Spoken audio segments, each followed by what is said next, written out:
A former leader of the Labour Party gathers like-minded friends in London in order to find the third way. But above all, they see a world full of problems there. So history repeats itself almost anyway. Tony Blair became British Prime Minister 25 years ago and triggered the so-called Blair Revolution in the UK. That's the modernization of the welfare state. He wanted to find the so-called third way between socialism and capitalism, at that time together with Bill Clinton in the USA and Gerhard Schröder in Germany. A quarter of a century later, the now 69-year-old is still looking and invited many like-minded friends to London on Thursday to set off again with this.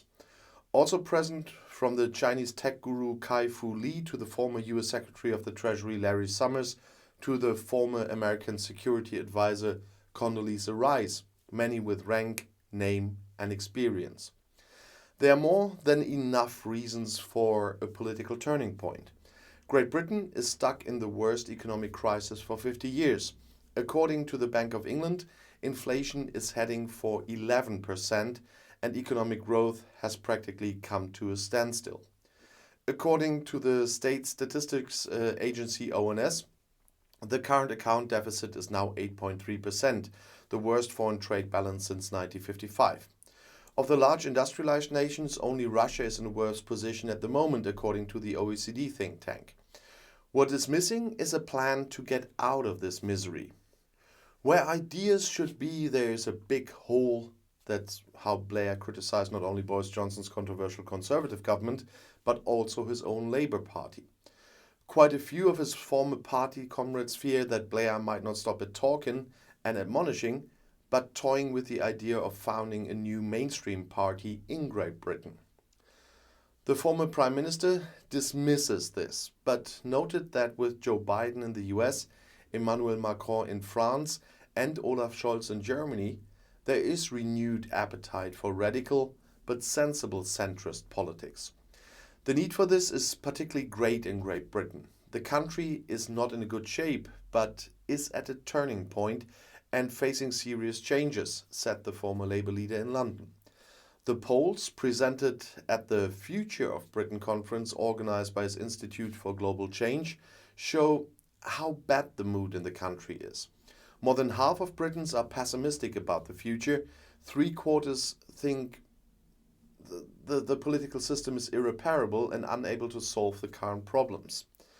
And former Tory Minister Rory Stewart attributed the lack of ideas largely to the polarization of political parties in the UK and the US.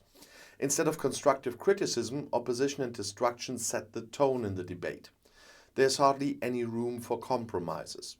Politics must be serious, but can still be boring, said Stewart, with a dig at today's Labour leader Keir Starmer, who is often described as stiff and dry. For Paul Johnson, the director of the renowned Institute for Fiscal Studies, the core of the political misery lies in the fact that politicians are not reacting to the current problems against their better knowledge. We know that what needs to be done, but we're not doing it. That's what he said, naming recipes for change. That's early education, free trade, a competition policy for the digital age, and a stability-oriented economic policy.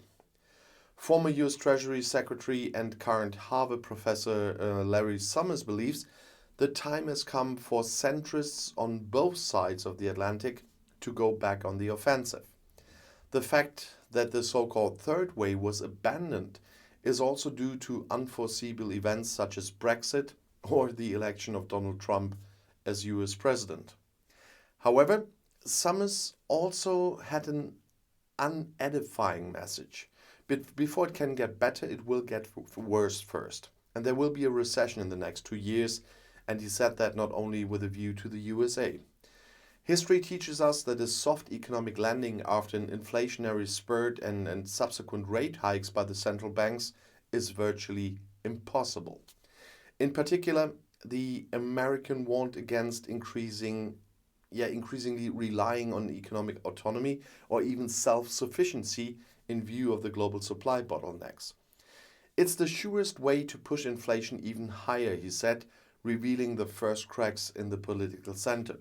Macron and Biden, identified by Blair as like-minded friends, are demanding exactly the opposite.